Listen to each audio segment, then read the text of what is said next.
नमस्कार. नमस्कार. आपण चिलेवाडी प्रताप विनायक घोरपडे यांच्या तुतीच्या बागावरती आलेलो आहे.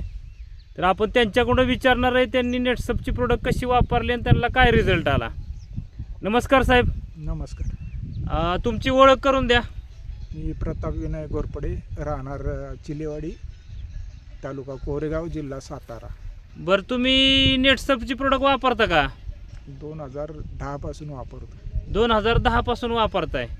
तुम्हाला काय फरक पडला तुतीमध्ये? तिची सर्व्हिस क्वालिटी वगैरे एकदम सुपर होती.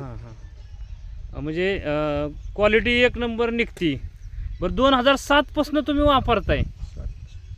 किती 10 पासून वापरताय? 10 पासून. हां, 2010 पासून वापरताय.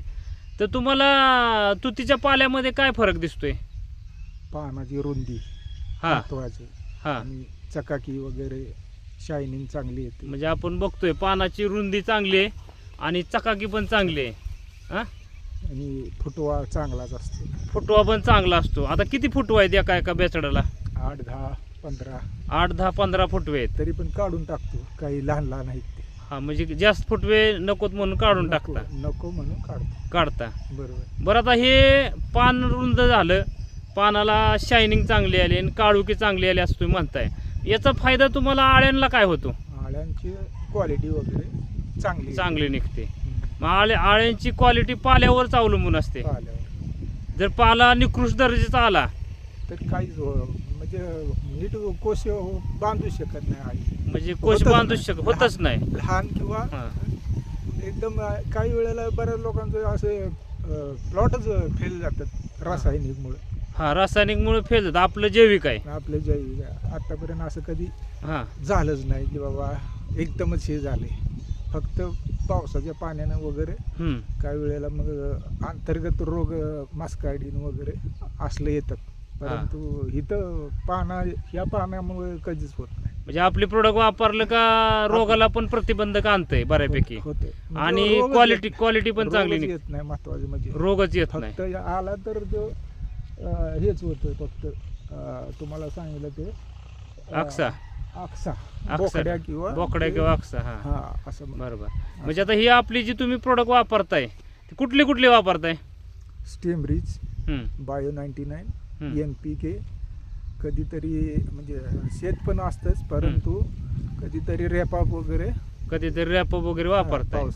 पाऊस काळात रॅपअप वापरतात. कशासाठी वापरता रॅपअप? बुरशी पानाला खालून येते जास्त. बुरशीसाठी वापरताय. बुरशीसाठी. कसा रिझल्ट आहे तुम्हाला रॅपअपचा? रॅपअपचा आपण जेवढ्या वेळा वापरतो त्यावेळेला रिझल्ट चांगला बसला. चांगला. बरं, आता तुम्ही स्टिमरीज, बायो 99 शेत वापरताय, NPK वापरताय. हे पाला चांगला येण्यासाठी वापरताय. चांगला आहे.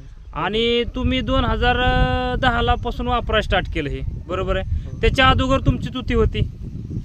मग त्यावेळेस त्यावेळेला एवढा नव्हता. आणि महत्वाचं म्हणजे ग्रीप पण नव्हती तशी झाडांना. आता जशी ग्रीप आहे झाडांना तशी नव्हती. म्हणजे 10 नंतर तुम्हाला झाडांना ग्रीप चांगली आली. चांगली. बरं, तुम्ही ह्यासाठी रासायनिक खत काय वापरता का खाली? नाही, आता नाही. कधी काहीच वापरत नाही तुतीला? 2010 पासून कधीच नाही वापरली. फक्त आपलं प्रोडक्ट आणि शेणखताव आहे. बरं, म्हणजे तुम्हाला क्वालिटी चांगली मिळाली, गोष्ट चांगली तयार झाली ह्याच्यामुळं. आणि तुम्हाला क्वांटिटी काय, ग्रेड काय मिळते? A+, A, B पर्यंत. म्हणजे बी कधीतरी होतं. म्हणजे काही नैसर्गिक जर आपत्तीमुळे जर थंडी वाढली काय असं जास्त प्रमाणात झालं तरच बी ग्रेड येते. नाहीतर एच ग्रेड मिळते तुम्हाला. म्हणजे मॅक्झिमम A ग्रेड मिळते तुम्हाला. प्लस पण होतं काही वेळेला. A+ पण होतंय. म्हणजे तुम्ही वापरून समाधानी आहे?